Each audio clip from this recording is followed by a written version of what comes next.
My name is Lila Mercer. I'm 31 years old, and on the day I married the man I love, the loudest thing in the room was the row of empty chairs in the front. People always tell you that your wedding will blur by. Laughter, music, clinking glasses, happy chaos.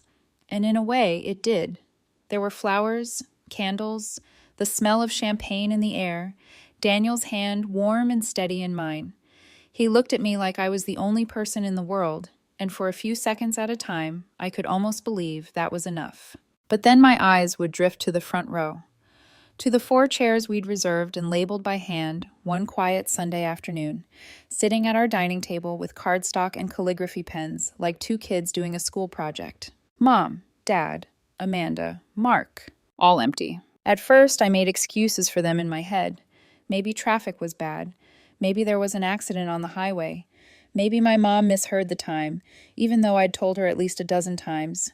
Texted it, emailed it, sent a calendar invite like I was a project manager scheduling a meeting for her own life. I gave myself 30 full minutes of denial. It'll be fine. They'll rush in just before the vows. They'll sneak into their seats, cheeks flushed, whispering apologies like this is some romantic comedy. They didn't. My dad had always said he'd walk me down the aisle someday. It turns out someday was a lot more fragile than I realized. As the music started and the doors opened, it was just me and the aisle, and 100 eyes watching the space beside me where he was supposed to be. Daniel met me halfway and took my hand with that quiet, stubborn courage he has. I saw the question in his eyes. Are you okay? And I did what I've always done. I smiled. I smiled so hard my cheeks burned. Through the vows, the applause, the photos in the garden, the toasts from Daniel's parents who actually showed up and beamed like they'd just won the lottery gaining a daughter. Strangers to me a few years ago, but there, present, all in. My side of the guest list looked thinner. A few cousins, some friends from work, people who loved me. Yes, but not the people I'd pictured in the front row my entire life. Amanda, my little sister, was supposed to be there. We'd had a complicated relationship, sure. Her, the golden child, the one everyone was sure would get married first, the one my parents were always a little more indulgent with. But still, she was my sister. We'd whispered secrets in bunk beds and shared clothes and screamed at each other and then cried and hugged like sisters do. She'd sent a text 2 weeks before. So excited for you, big sis. We'll celebrate so hard. And Mark was my first real best friend, the first person I ever told my darkest secrets to. He'd seen me ugly cry after breakups, coached me through job interviews, once drove across town at midnight when my car died and I was too scared to walk alone. We'd been each other's person before Daniel ever entered the picture. I'd asked him to be my best woman in reverse, stand up next to me, hold my bouquet, roast me in his speech like only he could. He'd laughed and said, Lila, of course. I wouldn't miss it for anything. Apparently, anything included my sister's engagement party. I didn't know that part yet. All I knew in that moment, as we cut the cake and everyone leaned in with their phones raised, was that my purse buzzed on the chair behind me. Then again, a staccato vibration that cut through the music and chatter like an alarm only I could hear. I tried to ignore it. It buzzed again and again, relentless. While Daniel fed me a forkful of cake and everyone cheered, I felt my phone practically humming through the fabric of my dress. As soon as the photographer called a break, I slipped away. Our venue had a little side balcony overlooking the parking lot, quiet and half lit by a single sconce. The August air felt colder than it had any right to be. Or maybe that was just me. I pulled my phone from my bag and stared. One message from Mom at the top. We need to talk now. Then another. Call me, please. It's urgent. Underneath, a wall of missed calls. Mom, Dad, Amanda, Mark. Over and over, stacked like a roll call of people who had chosen not to sit in the seats I saved for them. For a second, I wondered if something terrible had happened. An accident. A hospital. Some disaster that would retroactively justify their absence. My heart leapt into my throat, fists of panic closing around it. I hit call. Mom answered on the first ring, like she'd been sitting there staring at her phone, waiting for me to break first. Lila, she said, breathless. Not how was the ceremony, not congratulations. Just my name, sharp and loaded. Hi, Mom, I said. My voice sounded strange to my own ears. Too steady. Is everything okay? We need to talk, she repeated. I didn't want to tell you today, but you saw the messages, so. I stared out over this parking lot at the cluster of cars belonging to people who had chosen to be here. Where are you? I asked. Where is everyone? She exhaled like I was being difficult. We're at Amanda's engagement party. Honey, you know this weekend was the only one that worked for his parents. They're very busy, and they've been so generous, we couldn't ask them to change their plans. I gripped the balcony railing so hard my fingers hurt. You scheduled her engagement party on my wedding day. There was a pause. We didn't schedule it on your wedding day, she said slowly. We scheduled it on the weekend that worked best for everyone important. Everyone important. I felt something tilt inside me. You knew the date, I said. You RSVP'd. You helped pick the menu. The venue they wanted, she continued, ignoring me, was only available this weekend. And you know how Amanda is? She didn't want anything cheap. You understand, right? You'd want your sister to have a nice day. Her tone was so casual, so matter-of-fact, that for a split second I actually wondered if I was overreacting. Maybe this was normal in their minds. Maybe I was the one who had misunderstood what family meant. Then she said it. You remember that transfer you sent us in July? She asked. We had to use some of it for Amanda's venue deposit, and the band, and the chef. But it's all for family, right? Your money helped both of you celebrate. My money, for both of us. Except I was standing on a balcony outside my own reception, my husband inside trying to keep the mood from collapsing, and my family was somewhere else, drinking imported wine on my tab. I barely heard the rest of what she said. Something about the groom's parents being wealthy and influential, something about needing to make a good impression. Something about how Amanda's future depended on this going smoothly. And Mark, I asked numbly, where is he? Oh, he's here, my mom said. He offered to help MC. He's doing such a great job keeping things lively. He said he'd make it up to you later. I don't remember hanging up. I don't remember walking back into the hall. I just remember the moment something inside me went very, very quiet. Not the silence of hurt or even anger. Just done. They thought I would swallow it like I always did. The dependable daughter, the supportive sister, the friend who understood. They thought I'd forgive them because that's the role I'd always played. But as I stepped back into the reception, surrounded by people who had actually shown up, Daniel's eyes finding mine across the room, I knew they'd finally pushed me past a line I didn't even know I had. They hadn't just skipped my wedding. They'd made me pay for the party they chose instead. And they genuinely believed I would thank them for the explanation. They were wrong. The morning after my wedding, the world looked exactly the same and completely different at the same time. Sunlight still slipped through the blinds in soft stripes. Daniel still breathed steadily beside me, his arm draped over my waist like a promise. Somewhere in the building, someone's shower turned on, pipes humming faintly through the walls. But there was this stillness inside me that hadn't been there before. Not calm, not numb, just precise. Like something had snapped into place overnight, and now all the blurry edges were suddenly sharp. Daniel stirred when I slipped out of bed. Hey, he murmured, eyes still closed. How's Mrs. Mercer this morning? I kissed his forehead. Figuring that out, I said quietly. Go back to sleep. I'm just going to make coffee. In the kitchen, the silence wrapped around me like a second skin. I measured grounds, filled the kettle, did all the tiny normal things you do on any other day. Except it didn't feel like any other day. It felt like standing at the edge of a cliff and finally realizing you don't have to keep backing away from it. You can decide to climb down, or jump, or walk in a completely different direction. I took my coffee to the table and opened my laptop. No ceremony, no dramatic pause, just clicked the trackpad and went straight to the one thing I knew I needed to look at, the accounts. I'd been the bank of my family for so long I barely noticed anymore. It started small years ago.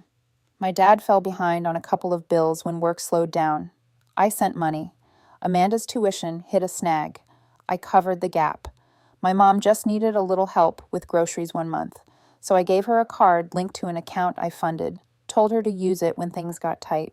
Eventually, Amanda got one too. For emergencies, I'd said.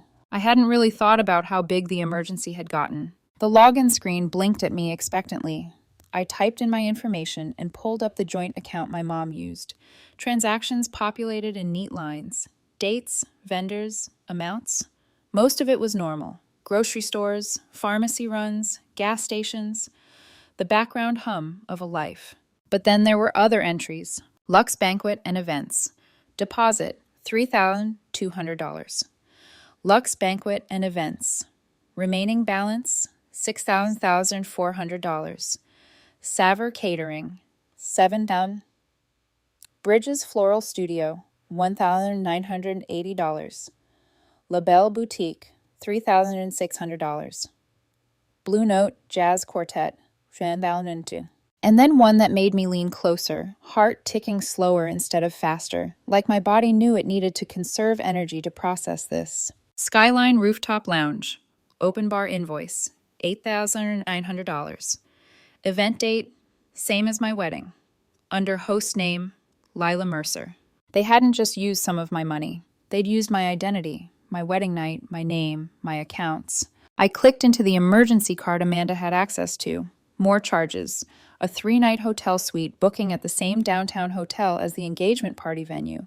Name on the reservation, Mark Sullivan, my best friend, my almost best woman.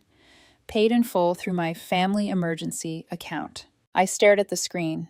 The cursor blinked in the corner like it was tapping its foot, waiting for me to catch up to what was already obvious. This wasn't a one-time lapse in judgment.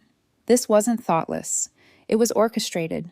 Planned deposits, coordinated dates, carefully chosen vendors. A whole event built on the assumption that I would pay for it, and that even if I found out, I would forgive them because that's what I always did. I thought about my mother's voice the night before, breathless and annoyed, about having to explain anything to me at all. You'd want your sister to have a nice day, right? I realized then that in their eyes, I wasn't a daughter, a sister, a friend. I was infrastructure, a system. The one who wired money, who smoothed over crises, who absorbed the hit so the show could go on. And I had kept the show running for years. I took a slow sip of coffee. It tasted burned, but I didn't care. Then, very calmly, I started to turn off the lights they'd been using without asking. First, the grocery account, the card my mother used multiple times a week. I clicked Manage Account and saw her name listed as an authorized user. For a moment, guilt pricked me.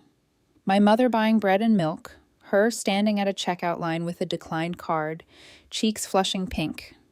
Then I remembered the imported wine, the live band, the open bar in my name. I clicked Freeze Account.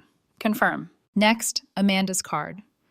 The one she'd used for emergencies that apparently included designer dresses and floral arrangements. I opened the admin panel and reported the card as lost or stolen.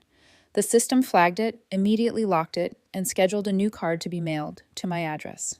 Then I picked up my phone. The catering company answered on the second ring. Savory Catering, this is Jenna speaking. Hi, Jenna, I said, voice steady. I'm calling about an invoice for an event at Skyline Rooftop Lounge under the name Lila Mercer. There have been unauthorized charges on my card, and I need to dispute them. Her polite tone faltered. Oh, I'm so sorry. Let me pull that up. Within minutes, the event was flagged as disputed. Payment pending. Services on hold.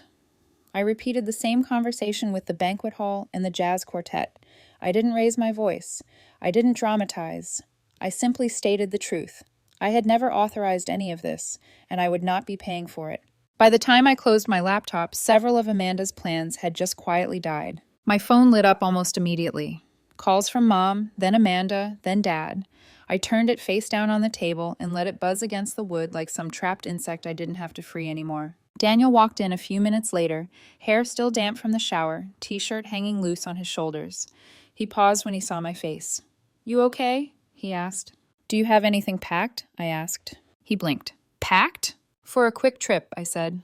Just us, somewhere far enough that my phone won't work. He studied me for a moment, then nodded like he'd already decided that whatever I was asking, he was in. I can be packed in 10 minutes, he said. Where are we going? A cabin, I said. I'll find one. He didn't ask why. That alone made my throat tighten. While he threw clothes into a bag, I opened a travel site and searched. It took less than 5 minutes to find what I needed. 2 hours away, tucked in the woods, fireplace, spotty cell reception, no nearby neighbors. I booked it without hesitation. In the car, as the city shrank in the rearview mirror and trees began to fold over the road, Daniel reached for my hand. Ready to tell me what's going on? He asked gently. So I did. I told him about the call on the balcony, about Amanda's engagement party scheduled deliberately on our wedding day, about the money, the open bar, Mark's hotel suite, The way my mother had made it sound like I was selfish for even questioning any of it. He didn't interrupt, not once. When I finished, he squeezed my fingers. "They never deserved you," he said quietly. The words landed somewhere deep, in a place I didn't even realize was still craving validation. For years, I'd twisted myself into understanding everyone else.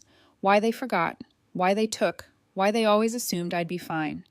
No one had ever said out loud what I was starting to feel. At the cabin, our phones lost signal halfway up the winding road. The last text that tried to come through from my mother hung in limbo in the notification bar, half-loaded and unread. Inside, it was simple: a small kitchen, a stone fireplace, a creaky bed. We built a fire, made pasta from the few groceries we'd grabbed, and ate in front of the flames like the outside world didn't exist. Because for 48 hours, as far as I was concerned, it didn't. We didn't talk about my family unless I brought it up. We read. We walked under trees. We sat in silence that didn't feel like punishment, just presence. Every time my mind wandered back to empty chairs and clinking glasses at some rooftop party I'd paid for, I looked over at Daniel, curled up under a blanket, laughing at some stupid joke he'd found on his phone before the signal dropped, and reminded myself, this is my family now. This is who showed up. Back home, when we rolled our suitcases into the apartment and the city noise drifted through the windows again, I left my phone off on purpose. We cooked dinner. We ate outside on our little balcony. We watched the sky turn from pink to deep blue. I knew the moment I plugged it in, the world I'd stepped away from would come crashing back, full of missed calls and frantic messages from people who weren't worried about me. They were worried about what I'd turned off. Eventually, I sighed, walked over to the counter, and connected the charger. The screen blinked to life. For nearly 3 straight minutes, it vibrated without stopping. I watched the notifications stack. Voicemails from Amanda, from Mom, from Dad, from numbers I didn't recognize, vendors probably. One lone message from Mark. I didn't open any of them, not yet. Instead, I stood there and realized something that made my shoulders drop in a way they hadn't in years. For the first time in my life, they needed something from me that I wasn't already giving. And I had no intention of giving it. Somewhere, chaos was building. Parties were collapsing. Vendors were calling. Reputations were cracking. And me? I poured myself a glass of water, went back out to the balcony, and sat down next to my husband. For the first time in a very long time, their emergencies weren't mine. The next morning, after the cabin quiet, after the phone vibrated itself into a slow death, after the sense of distance between me and my family had solidified into something permanent, I finally opened the messages. Not because I wanted to, because I needed to know what storm was forming on the horizon. The first voice I heard was Amanda's. Voicemail number 1 was light, airy, fake sweet. Hey, Lila, something's wrong with the card. Could you just unlock it real quick? We have deposits to finalize for the extension party next weekend. Call me, okay? Love you. Voicemail number 2 wasn't sweet. Seriously? Did you freeze the account? Why would you do that? This isn't funny. Voicemail number 3 had lost any pretense of niceness. You're being cruel. You're punishing the whole family over a misunderstanding. Just unlock the card for a few days, Lila, please. Voicemail number 4. I swear to God, if you're doing this to embarrass me in front of people who matter. I stopped that one halfway. People who matter. My wedding hadn't made the list, but the people at her rope-lit rooftop soiree did. Next came my mother. Guilt was her native language. Lila, sweetheart, never a good sign. We never meant to hurt you. You were always so understanding. We thought you would just handle this differently. Amanda didn't think it through. None of us did. Just call me back. Then a second message. You know we're behind on bills. We needed that account. Why would you escalate things like this? And then the third. We're your family. Families don't do this to each other. I almost laughed at that. Finally, my father's voicemail. Cold. Controlled. Like he was reading from a script. We couldn't get a loan to cover the remaining expenses because of everything. You freezing the accounts has made things harder for all of us. You're tearing the family apart, Lila. We raised you better than this. You're making a mistake. Not, we're sorry we missed your wedding. We're sorry we stole from you. We're sorry we lied. No, just that I was making the mistake, that I was the problem, that I broke the family. I stood there listening, feeling nothing. Not anger, not sadness, just confirmation.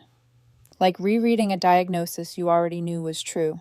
And then I played the last message on my phone, from Mark. Hey, Lil, Look, things got messy. Amanda needed help. You know how she is. I didn't want to let her down. I'll make it up to you, okay? We good? We good. I deleted the message, not out of rage, out of clarity. I walked to the desk, opened my laptop, and pulled up the spreadsheet I'd started the night before.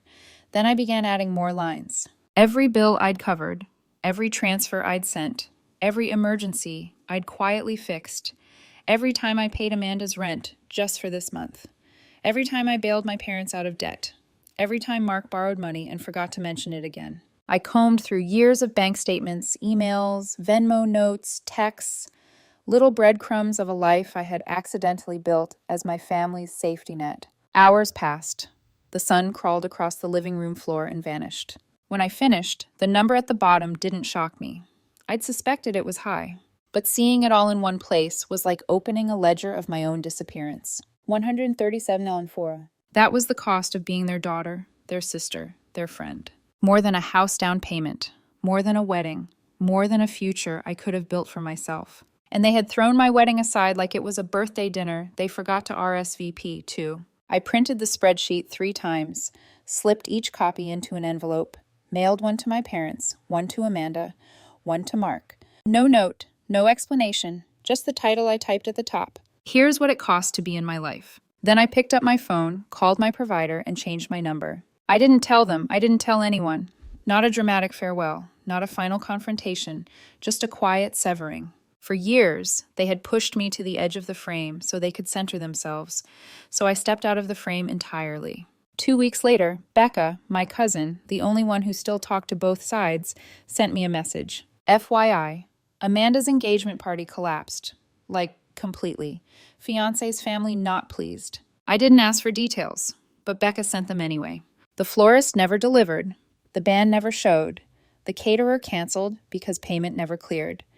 Guests arrived to a half-decorated space. Amanda hid in the bathroom crying for 20 minutes while her fiancé's mother asked where the cake was. It wasn't revenge, just consequences. The first ones she'd ever actually faced. Becca added one final line. She lost it. Entire event fell apart. Everyone's talking. I stared at the message for a long time, then set the phone down. Not triumph, not cruelty, just relief. Relief that, for the first time in my life, their chaos wasn't mine to fix. Later that week, an email arrived from an address I didn't recognize. The subject line made my pulse skip. You deserve to know. It was from a woman named Lacey, Amanda's former friend. Someone I barely remembered meeting once at a barbecue years ago. She wrote, I thought you should know what Amanda was saying about you before her party. She was bragging about using your accounts. She called you her walking credit card. She told people you offered to pay for everything. She thought it was hilarious. I read it twice, 3 times. It didn't hurt. It just confirmed what I already knew. This wasn't only betrayal, it was performance. She hadn't just used me, she'd bragged about it. Daniel walked by, saw my face, and sat beside me silently until I handed him the email. He read it, then asked one question. What do you want to do about it? I didn't answer, not yet. But something inside me shifted again. Not a break, a sharpening. I wasn't going to scream, or fight, or beg anyone to believe me. I was going to tell the truth. Quietly, finally, and publicly. Not to ruin them. To free myself. I didn't post out of anger. I didn't post to punish anyone. I posted because lies, especially the ones told behind your back, grow roots if you leave them alone long enough. And Amanda had been gardening. Cultivating a whole mythology in which I was jealous, unstable, dramatic, selfish, anything except the truth. I wasn't going to let her rewrite me. Not again. Not ever. So I gathered everything. The spreadsheet, the bank statements, screenshots of transactions, voicemails, the photo, the one from my wedding where Daniel and I are cutting the cake, smiling through the ache, and behind us, in perfect view of the camera, the front row. 4 empty chairs labeled Mom, Dad, Amanda, Mark. Chairs they never even attempted to fill. I opened my laptop, typed a post, not dramatic, not bitter, just factual, surgical, like telling a story I'd been too polite to narrate until now. I got married last month. None of my immediate family came.